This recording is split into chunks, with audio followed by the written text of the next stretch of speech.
So here we are, My Little Pony, episode 8, A Heartwarming Tale. For as long as My Little Pony Friendship is Magic has been around, there have been bronies through fan arts and fan animations trying to figure out what other ponies would look like if they were cast in other stories from movies and TV shows and video games and books and other forms of media.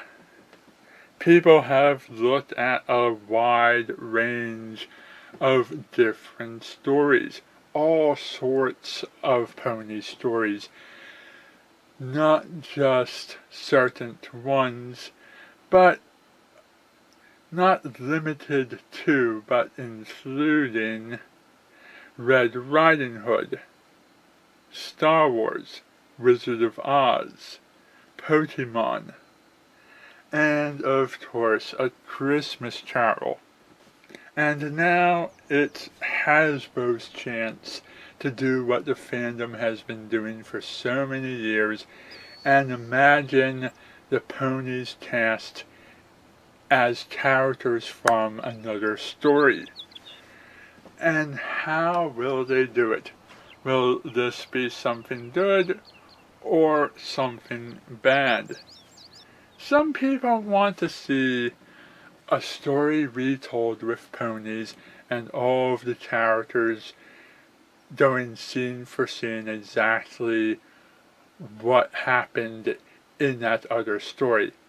Other people feel a little bit better seeing a story which has a familiar setting, but the characters and the story being told is something original. But what does this official episode do? And does it work? Is it better to have the story told the way we are familiar with, or does it take us too much out of the fantasy of the world created if we start imitating real life? But then I remembered something that makes this all feel a little bit better, and I can relax and enjoy this episode more. And that is the fact that in canon, the ponies really do have works of fiction that mirror in lots of ways works of fiction that we have in our own world, such as Wizard of Oz and My Fair Filly.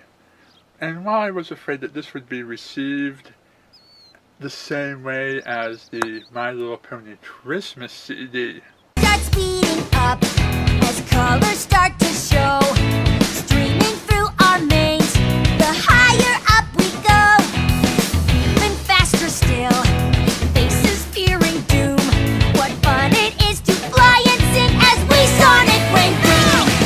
Jingle bells, hey! Jingle bells, hey! Jingle all the way, hey! Oh, what fun it is to fly in a one-horse open sleigh. I think we did a lot of stuff better in this episode than what kinds of things were going through my head.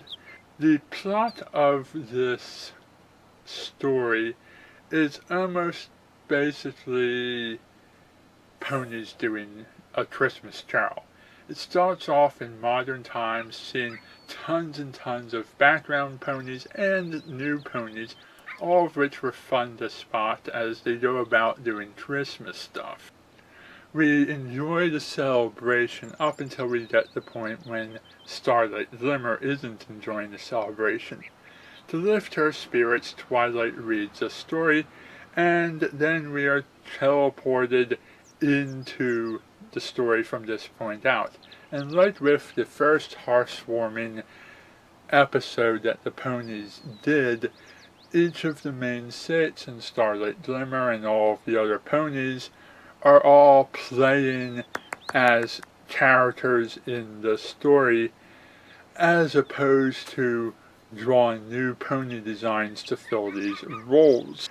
The major divergences from this story was the disillusion of Marley's ghost, who I think could have been played by Trixie at this point, and the inclusion of Tiny Tim, who I think could have been played by Scootaloo. There was a Tiny Tim reference when Pinkie Pie was doing her song and Featherweight was holding a crutch and then he starts tap dancing, but that really isn't the same heart as the Tiny Tim character. What makes the Christmas Carol work and be so memorable is that it has a character with a decent past and people who love him, who tragically loses that love and fills his life with greed and misery and sorrow and tragedy, and then continues becoming grumpier and grumpier as time goes on until he hates the holiday.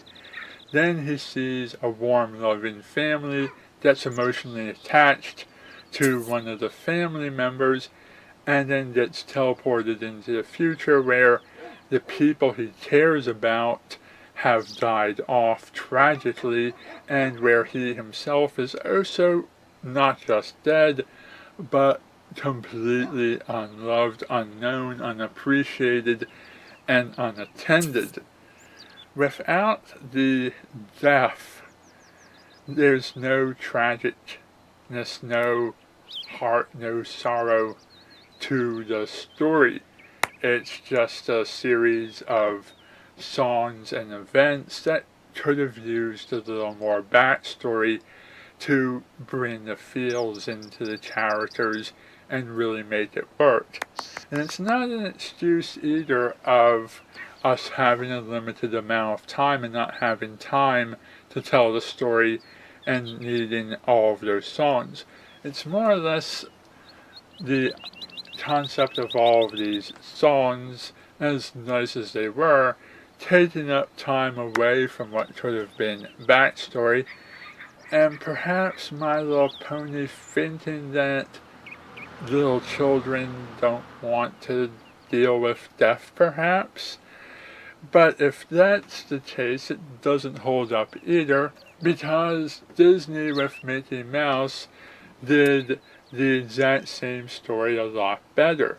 Mickey's Christmas Carol was very short, probably would have filled the My Little Pony time slot very easily, might have even been shorter than the My Little Pony episode, or at least the same length, and all within Disney's G rating. And I don't see why My Little Pony couldn't have brought itself up a little bit to the same level as Mickey's Christmas Carol. That being said, I found that songs included, this was a lot better presentation, story, scripts, humor, and music than when the Animaniacs did the Christmas Carol in their version.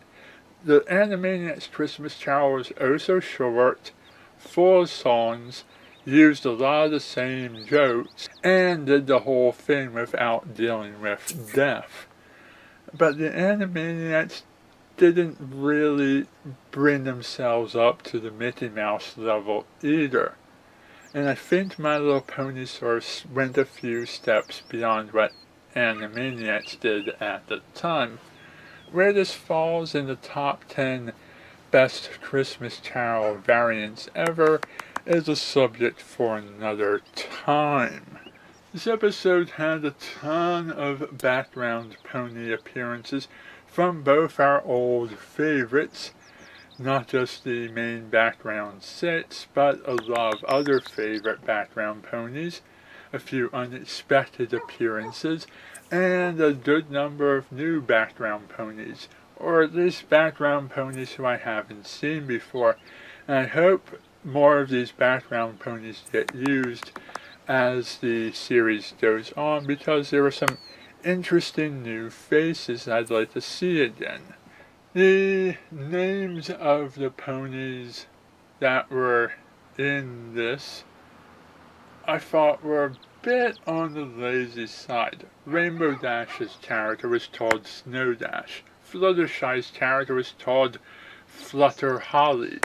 Neither of those names made any kind of sense, and half of the name was the name that that pony portraying that role still had. I think overall this story will work with DVD box sets. If they made a DVD box set and put in the 3 hearthwarming episodes, and maybe throw in the gift of the Maud Pie, Thanks for the Memories, Winter Wrap-Up, they'll have a nice little winter/Christmas My Little Pony DVD episode collection. If this is part of the entirety of Season 6, you could basically cut it out and not miss anything story-wise, as nothing important really happened. In fact, I barely had anything to say about it as Shutterbug. I've had a lot more to say about it as myself. As an overall episode of all of My Little Pony ever, I would watch this again if it was near the holiday season, but I don't have a whole lot of motivation outside of watching reactors react to it to watch this again and again on my own time. It's more something that you watch just around the holidays and probably no time other than that. Oh, so I feel like we already did this episode in For Whom the Sweetie Belle Toils, when Luna showed Sweetie Belle her past, present, and future and got her to change her ways. It feels like we already did the Christmas Carol reference. Now we're doing it again, only this time it's more obvious. Part of me feels like these bona fide versions of popular stories should have been their own separate series instead of an in-canon episode. What is interesting is that this is the first time that we've canonized the concept of ghosts or spirits or something of that supernatural nature. And take Twilight's impersonation of Pinkie Pie during the reading of this story and add that to the counter of how many times throughout the series a pony has impersonated one of their friends. Also interesting to know that if alchemy is a thing in Equestria, and Starlight Glimmer or Twilight Sparkle wanted to take up the practice of alchemy and potion making, that Spike is an unlimited source of dragon toenails, as well as dragon scales, dragon tears, dragon teeth, or anything else that dragon body parts might provide magical properties for, as long as they can be removed from Spike safely and grow back. They should be perfectly harvestable for unlimited bottles of the stuff. And were the Tate twins trying to pull off a reference to the YouTube video Ponies in a Box? And do they look like they're maybe getting a little older? Not completely certain on that one. Final thoughts. This was a good story. Not a lot about its technical presentation to complain about, as most of my thoughts were on the fact that this was done at all. As an episode, it's not poorly written, it's not poorly animated, it has decent songs and the jokes work and all that other stuff, and no one's out of character. It's just kind of weird, because it's the first time that they're doing this, that there would be a bona fide retelling of an existing real-world story. Anyhow, that's all for now. Thank you for watching, and good night.